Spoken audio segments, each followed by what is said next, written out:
Halo teman-teman, Assalamualaikum warahmatullahi wabarakatuh. Kami mahasiswa Institut Agama Islam Negeri Kendari, Fakultas Tarbiyah dan Ilmu Keguruan, Prodi Manajemen Pendidikan Islam. Di sini kami akan mempresentasikan hasil makalah kami yang berjudul Kepemimpinan dan Organisasi Pembelajaran atau Learning Organization.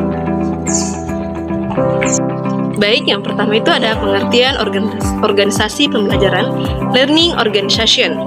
Definisi tentang organisasi pembelajaran hingga saat ini masih terus berkembang, sejalan dengan fase kematangan dari teori ini. Semenjak pertama kali kemunculannya, sampai saat ini masih banyak definisi yang diberikan berdasarkan perspektif dan temuan empiris dari para ahli organisasi. Salah satu definisi yang diberikan oleh UST dan Sumantra 2017 menyebutkan bahwa organisasi pembelajaran adalah organisasi yang selalu memberikan kesempatan kepada anggotanya untuk meningkatkan diri dalam mencapai keberhasilan individu. Dan organisasi melalui pembelajaran, setiap individu akan berkesempatan untuk melakukan segala sesuatu yang sebelumnya tidak pernah dilakukan, sehingga memperoleh pengalaman dan pengetahuan baru dalam organisasi. Komponen organisasi pembelajaran atau learning organization. Jadi komponen ini ada 5, yaitu yang pertama learning atau belajar. Learning atau belajar adalah proses memperoleh pengetahuan, keterampilan, atau sikap melalui pengalaman, latihan, dan instruksi. Jadi pembelajaran ini sangat penting untuk pertumbuhan individu dan organisasi. Hal ini memungkinkan individu untuk beradaptasi dengan perubahan lingkungan, meningkatkan kinerja mereka, dan juga memecahkan masalah. Kemudian yang kedua yaitu organization atau organisasi. Jadi organisation atau organisasi adalah sekelompok orang yang bekerja sama untuk mencapai tujuan atau serangkaian tujuan bersama sasaran. Organisasi menyediakan kerangka kerja agar pembelajaran terjadi, menetapkan tujuan dan sasaran, serta mendefinisikan peran dan tanggung jawab dan individu. Kemudian yang ketiga yaitu people atau orang. Jadi people atau orang ini membentuk organisasi, yaitu yang mereka itu adalah sumber pengetahuan, keahlian, dan kreativitas dalam suatu organisasi.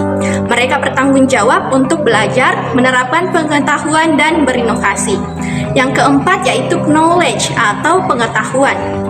Knowledge atau pengetahuan adalah informasi, keterampilan, dan keahlian yang dimiliki oleh individu dalam suatu organisasi. Pengetahuan merupakan fondasi pembelajaran dan inovasi. Ini menyediakan dasar bagi individu untuk belajar satu sama lain dan menerapkan pengetahuan mereka untuk memecahkan masalah. Yang kelima atau yang terakhir yaitu teknologi.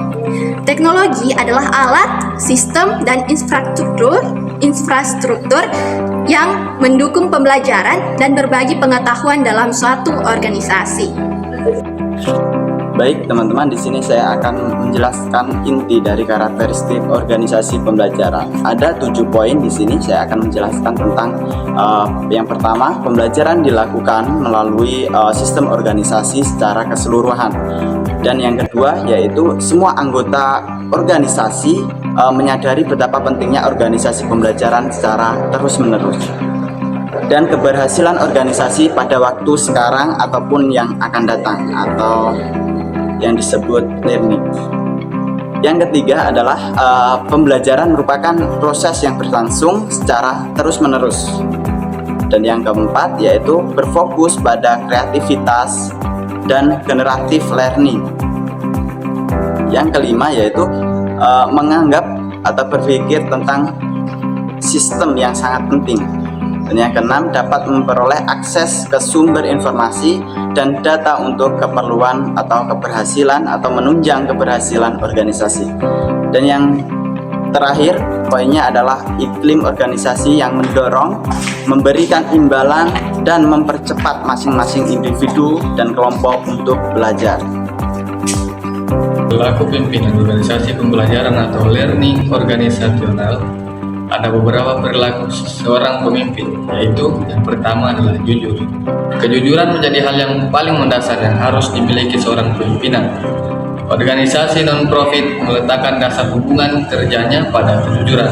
Sumber dana dan tanggung jawab yang mereka terima diberikan oleh banyak pihak berdasarkan rasa percaya.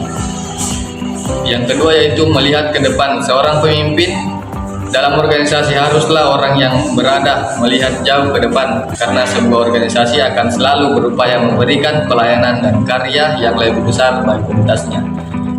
C. Menjadi inspirasi bagi orang lain, yaitu hakikat kepemimpinan yang paling mendasar adalah mereka yang dapat menjadi inspirasi bagi orang lain untuk menjadi lebih baik lagi. Biasanya inspirasi ini terlihat dalam antusias mereka, kerja keras, dan visi yang mereka miliki sebagai seorang pimpinan. D. Memiliki kompetensi seorang pemimpin terlihat dalam skill mereka memimpin, menangani masalah, dan ketika mereka membangun hubungan dengan orang lain. Kompetensi ini akan menjadi daya tarik seorang pemimpin sehingga orang mengikuti mereka. Baik, saya akan menjelaskan poin keempat, yaitu model organisasi pembelajaran atau learning organization. Peter Senge mengemukakan bahwa sangat diperlukan 5 faktor disiplin pembelajaran yang harus diwujudkan dan dikembangkan agar terciptanya organisasi pembelajar, yaitu yang pertama ada disiplin personal mastery atau individu yang ahli dalam bidangnya. Antara lain mewujudkan kemampuan karyawan untuk senantiasa mengklarifikasi dan mendalami visi pribadi, memfokuskan energi, mengembangkan kesabaran, dan memandang realitas sebagai objektif. Dan yang kedua, ada disiplin share vision atau berbagi visi, menggambarkan kemampuan organisasi dalam mengikat anggotanya untuk bersama-sama mencapai sasaran yang disepakati dan arahan bertindak bagi seluruh anggotanya.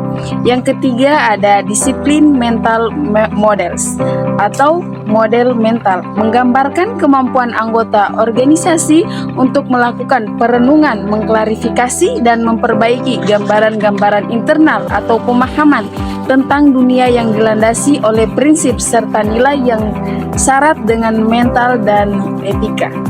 Dan yang keempat yaitu disiplin system thinking atau berpikir sistematik, menggambarkan kemampuan untuk melihat organisasi sebagai satu kesatuan dari seluruh komponen yang membentuk atau mempengaruhinya. Dan yang terakhir ada disiplin team learning atau tim pembelajaran, merupakan suatu keahlian para anggota organisasi untuk melakukan proses berpikir kolektif dan padu sehingga organisasi mampu mengembangkan kecerdasan dan mampu membangun kapasitas real yang jauh lebih besar daripada sekedar jumlah dari kemampuan individual para anggotanya. Baik, di sini saya akan membawakan materi yang terakhir, yaitu terkait permasalahan dalam mewujudkan organisasi pembelajaran.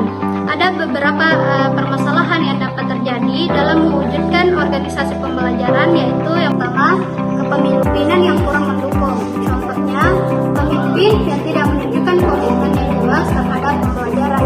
Kemudian permasalahan kedua terkait tentang budaya organisasi yang kaku dan juga tertutup. Budaya organisasi yang resisten terhadap perubahan dan juga inovasi. Kemudian permasalahan yang ketiga yaitu kurangnya keterampilan dan pengetahuan.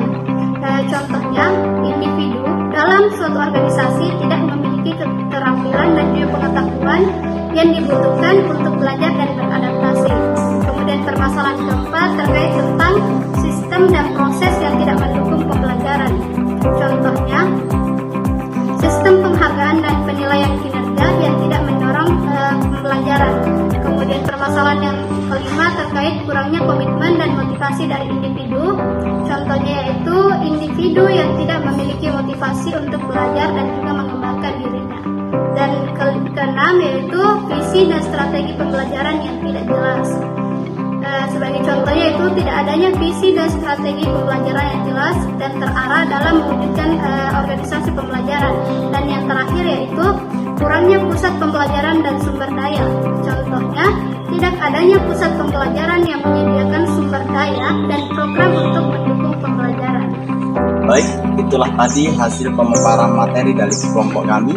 Kami selaku kelompok 5 mohon maaf apabila di dalam proses pembuatan video ini kurang berkenan di hati penonton semuanya. Tapi jangan lupa teman-teman subscribe, like, dan share kepada teman-teman lainnya biar menambah pengetahuan. Kami pamit undur diri. Saya akhiri. Wabillahi taufiq wal hidayah. Assalamualaikum warahmatullahi wabarakatuh.